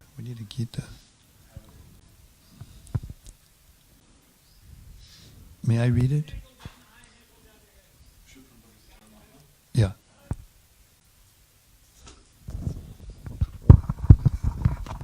Chipram bhavaridamatma shashvas chantim nigachiti kontya parijanihi name bhakta pranashyati. He quickly becomes righteous and attains lasting peace. O son of Kunti, declare it boldly that my devotee never perishes. This should not be misunderstood. In the 7th chapter, the Lord says that one who is engaged in mischievous activities cannot become a devotee of the Lord. One who is not a devotee of the Lord has no good qualifications whatsoever. The question remains then, how can a person engaged in abominable activities, either by accident or by intention, be a pure devotee? This question may justly be raised. The miscreants, as stated in the 7th chapter, who never come to the devotional service of your Lord have no good qualifications, as is stated in the Srimad Bhagavatam.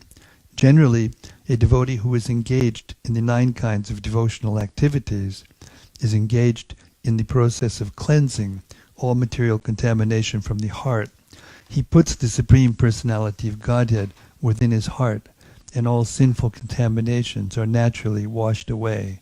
Continuous thinking of the Supreme Lord makes him pure by nature.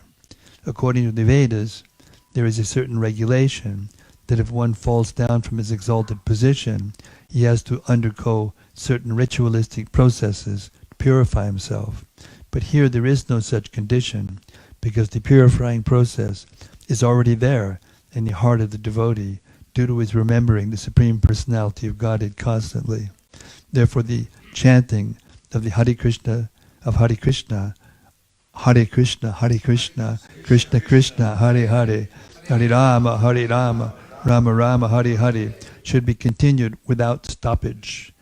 This will protect the devotee from all accidental fall downs, and he will thus remain perpetually free from all material contaminations.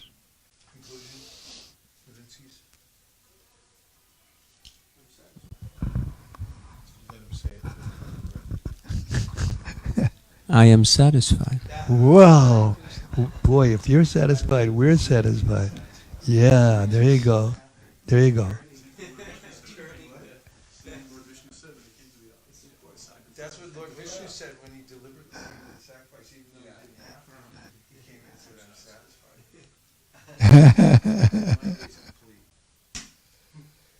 Well, guess what? Wow, it's the end of another session. We've just completed that section of, I hope nobody feels too sad to move on. Because, that's, arguably one of the best sections of the Bhagavatam. And I know you'll all be feeling separation. But we're on to other sections of Nectar. Yes, we have more comments from our esteemed audience.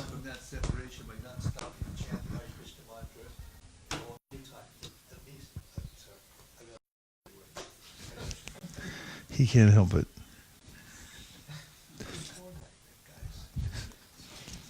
Young Man of the Year. Okay, go ahead. I wanted just to appreciate how these kind of stories stimulate the intelligence, because they are very complex and very subtle, super subtle to understand the intricacies. It's very, very enlightening. Like really, if you're dull, it's just not grasp anything. Even if you try, it's difficult. This like Navina's question was like bringing this thing, difficulties to grasp. And in this regard, we can see how Yamadutas who look like some beasts or something, but obviously they have super knowledge, and because they can make discrimination in very complicated, difficult cases. So they are quite well trained and intelligent, scary guys. And speak of Yamaraj, like he's intelligent. And one question, if possible. The question is 6.3.27. It was Yamaraj was saying that the devotees of the Lord are beyond the jurisdiction of list, and then at the end of the list, even the time factor are not competent to chastise them. So I want to humbly ask to get insights on how the time factor doesn't have. There's a famous verse from Tygo's the Runner. There's a famous verse from Infield Fly Rule. There's a famous verse from Devahuti in which that's quoted in the Bhakti Rasamrita Sindhu in this regard, in which she says, I can't remember the Sanskrit, I memorized it a long time ago, but very lightly, that the opulences of the devotees are never lost due to the time factor. In other words, whatever assets one gets from Krishna by performing devotional service are never diminished by the time factor, whereas everybody else has everything wrecked and taken away ultimately. In the prologue to the Ramayana, there's a description of how Ravana went out of intense envy and anger and need to be the supreme. He went to the abode of Yamaraj to fight with Yamaraj. And he was so powerful that he just was wiping out the Yamadutas like anything. And then there's a moment when Yamaraj says, okay, that's enough is enough. And he came up, and the description is very vivid. His chariot, and he was so awesome, and I mean, and who was right next to him? Death personified. So Death personified and Yamaraj both came before Ravana. And Ravana was going to get completely wiped off the face of the earth like that. And then, I don't remember exactly who came, maybe it was Brahma, but somebody came to Yamaraj and says, excuse us, you can't kill this person because he's destined to be killed by a human being. And Ramachandra has come to kill him, so back off. And Yamaraj just said, oh, okay. And he just disappeared. But his feature, the feature of him on his chariot and his form, and it was so fearful and death personified standing there. I just got that vision in my mind when you were talking about, So you don't want to mess with Yamaraj. And the fact that a devotee at one chants Hare Krishna doesn't have to see that form and deal with him in that, or his henchmen, that's such a big deal, isn't it? That's such a big deal. It's hard to calculate what a big deal that is, that we've been given the mercy of Lord Chaitanya. Hare Nama. Is it okay if I say one thing? We insist upon it. Hare Krishna. I was just thinking how mind-blowingly merciful Krishna appears, or is revealed to be in this pastime and the pastime of Bharati Maharaj. It's just like you're left amazed, totally amazed. And there's a couple verses in this pastime that kind of illustrated that. And I'm just going to read these, and I don't think it requires any discussion, but just because they're really nice, I just noticed them. Once the Vishnuduta said, "Alas, how painful it is that is being introduced into an assembly where religion should be made. Indeed, those religious principles are punishing a sinless, unpunishable person." So just by his chanting the holy, well, he chanted it a few times, but chanting the holy name one time, or accidentally, just by doing it, what do you call it? Inoffensively. Just by chanting inoffensively, he's considered just completely pure, and the Vishnudutas are like, "What are you doing? He's a pure devotee." And we saw him just previously doing all sorts of horrible things, and it's just really amazing to see that mercy of the holy name. And then so the next verse was, when Yamaraj is considering himself and his servants to be offenders, he says, "O my lord, my servants have surely committed a great offense by arresting a Vaishnava such as Ajamil. O Narayana, O supreme and oldest person, please forgive us. Because of our ignorance, we fail to recognize Ajamil as a servant of your lordship, and thus we have certainly committed a great offense. Therefore, with folded hands, we beg your pardon. My lord, since you are supremely merciful and are always full of good qualities, please pardon us. We offer our respectful obeisances unto you." So he's like chastising his servants. Why did you try and arrest the Vaishnavas? Stay away from the Vaishnavas. And I thought it was just really amazing that, the holy name is revealed to be so merciful. Sadhu, sadhu. Haribo. Okay, let's hear it. Could you do the Sanskrit too, please? This is 325.38. It's actually spoken by Kapila Dev to his mother Devi. Kapila Dev to his mother. Nakarhichin mat parashanta rupe nang shantino me nimshole tiheti. Yesham maham priya atma sutascha sakha guru sufrido daiva mishtam.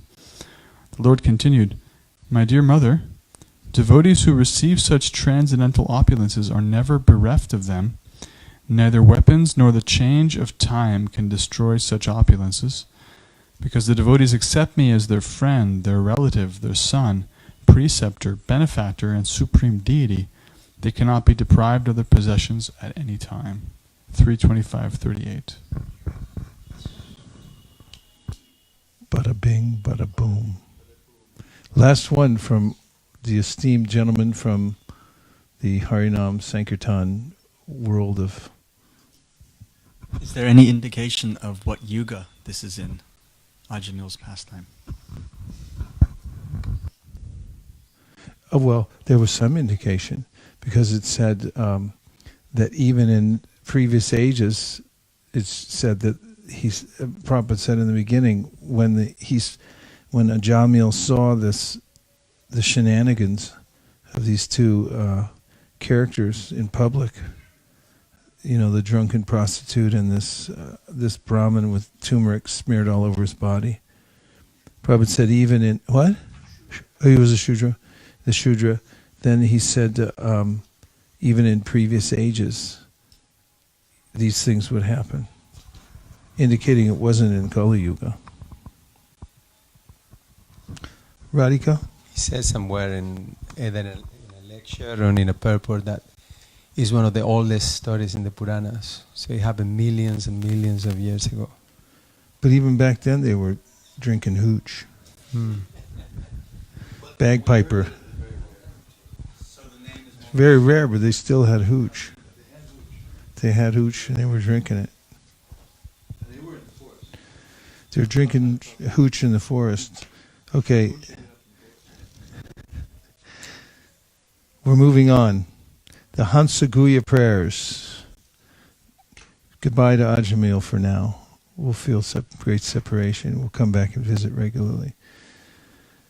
The blessed king said to Shukadeva Goswami, "My dear Lord, the demigods, demons, human beings, nagas, beasts, and birds were created during the reign of Swayambhuva Manu. You have spoken about this creation briefly in the 3rd canto. Now I wish to know about it elaborately. I wish to know about the potency of the Supreme Personality of Godhead by which he brought about the secondary creation." Suta Goswami said, "O great sages assembled at Naimisharanya, after the great yogi Shukadeva Goswami heard King Parikshit's inquiry, he praised it and thus replied." Shukadeva Goswami said, "When the 10 sons of Prachinabhari emerged from the waters in which they were performing austerities, they saw that the entire surface of the world was covered by trees." Purport: when King Prachinabhari was performing Vedic rituals in which the killing of animals was recommended, Narada Muni, out of compassion, advised him to stop. Prachinabhari understood Narada properly and then left the kingdom to perform austerities in the forest. His 10 sons, however, were performing austerities within the water, and therefore there was no king to see to the management of the world. When the 10 sons, the Prachetas, came out of the water, they saw that the earth was overrun with trees. When the government neglects agriculture, which is necessary for the production of food, the land becomes covered with unnecessary trees. Of course, many trees are useful because they produce fruits and flowers, but many other trees are unnecessary. They could be used as fuel and the land cleared and used for agriculture. When the government is negligent, less grain is produced. As stated in Bhagavad Gita 18:44, Kushikorakshavani jam vaishyakarma sabhavajam, the proper engagements for Vaishyas, according to their nature, are to farm and to protect cows. The duty of the government and the Kshatriyas is to see that the members of the 3rd class, the Vaishyas, who are neither Brahmanas nor Kshatriyas, are thus properly engaged. Kshatriyas are meant to protect human beings, whereas Vaishyas are meant to protect useful animals, especially cows. Text number 5. Because of having undergone long austerities in the water, the Prachetas were very angry at the trees. Desiring to burn them to ashes, they generated wind and fire from their mouths. Purport: here the words tapo dipita Manyavaha indicates that persons who have undergone severe austerity, tapasya, are endowed with great mystic power, as evinced by the prachetas who created fire and wind from their mouths. Although devotees undergo severe tapasya, however, they are vimanyavak sadhava, which means that they are never angry. They are always decorated with good qualities. Bhagavatam 3:25-21 states, Titikshava karunika suraja sarvadehinam ajata shatrava shanta sadhava sadhu bhushanaha. A sadhu, a devotee, is never angry. Actually, the real feature of devotees who undergo tapasya, austerity, is forgiveness. Although a Vaishnava has sufficient power in tapasya, he does not become angry when put into difficulty. If one undergoes tapasya but does not become a Vaishnava, however, one does not develop good qualities. For example, Hiranyakashipu and Ravana also performed great austerities, but they did so to demonstrate their demoniac tendencies.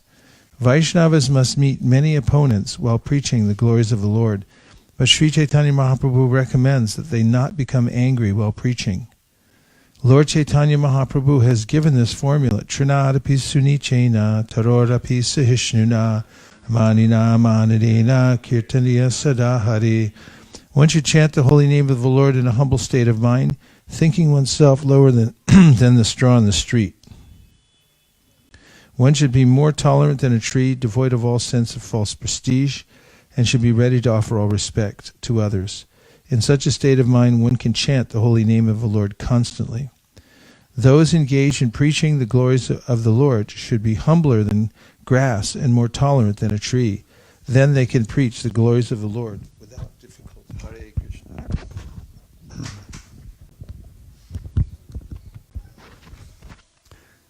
Text 6. My dear King Parikshit, when Soma, the king of the trees and predominating deity of the moon, saw the fire and wind burning all the trees to ashes, he felt great sympathy because he is the maintainer of all herbs and trees. To appease the anger of the prachetas, Soma spoke as follows. Purport. It is understood from this verse that the predominating deity of the moon is the maintainer of all the trees and plants throughout the universe. It is due to the moonshine that trees and plants grow very luxuriantly. Therefore, how can we accept the so-called scientists whose moon expeditions have informed us that there are no trees or vegetation on the moon? Srila Vishwanath Chakravarti Thakur says, Soma vriksha dishtata sa eva vrikshanam raja.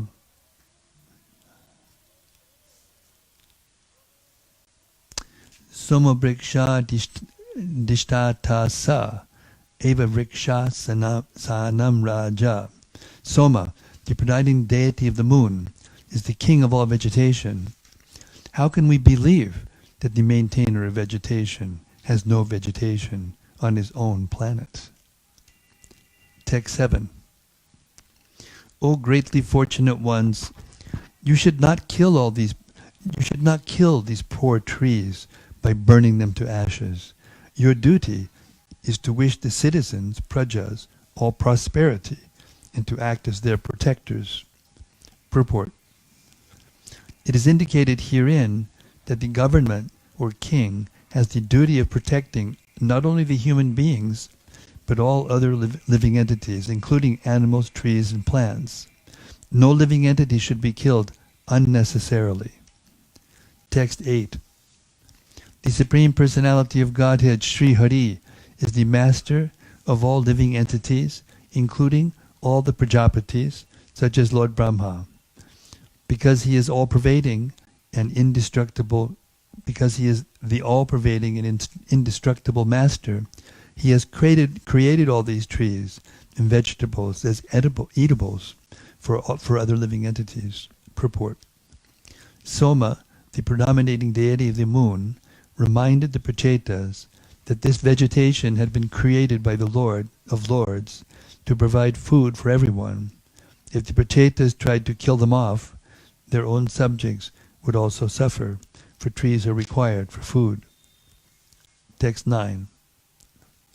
By nature's arrangement, fruits and flowers are considered the food of insects and birds. Grass and other legless living entities are meant to be the food of four-legged animals like cows and buffalo. Animals that cannot use their front legs as hands are meant to be the food of animals like tigers, which have claws. And four-legged animals like deer and goats, as well as food grains, are meant for to be food, the food of human beings. Purport. By nature's law, or the arrangement of the Supreme Personality of Godhead, one kind of living entity is eatable by other living entities. As mentioned herein, Dvipadam cha Chatushpada. The four-legged animals, Chatushpada, as well as food grains, are eatables for human beings, Dvipadam. These four-legged animals are those such as deer and goats, not cows, which are meant to be protected. Generally, the men of the higher classes of society, the Brahmanas, Kshatriyas, and Vaishyas, do not eat meat.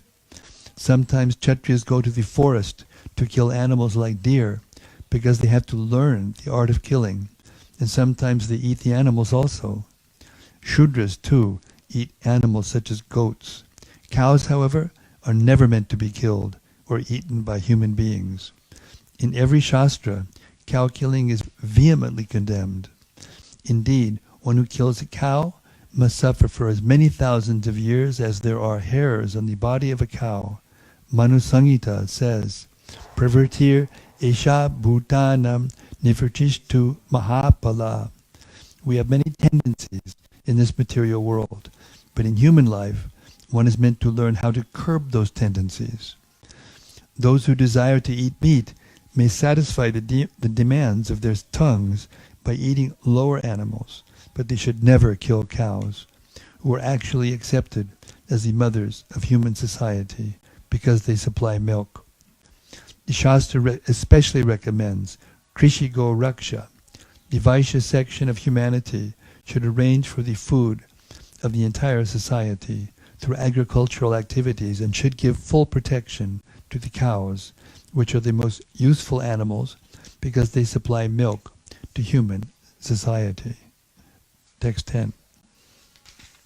O pure-hearted ones, your Father, Prachinibari, and the Supreme Personality of Godhead have ordered you to generate population. Therefore, how can you burn to ashes these trees and herbs, which are needed for the maintenance of your subjects and descendants?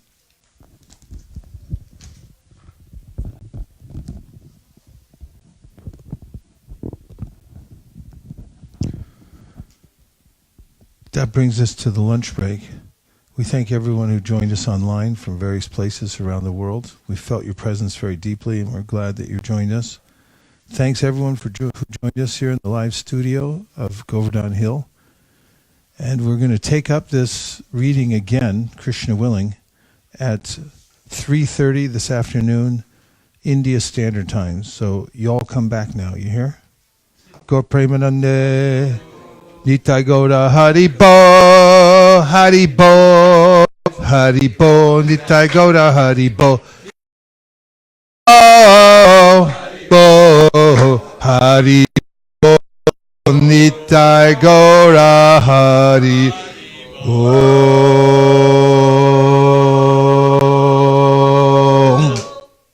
Vanchakalpadrisha Kripasanabhevacha Patitana Bhavanibhyo Vaishnavebhyo Namo Namaha. You don't have to go home, but you can't stay here.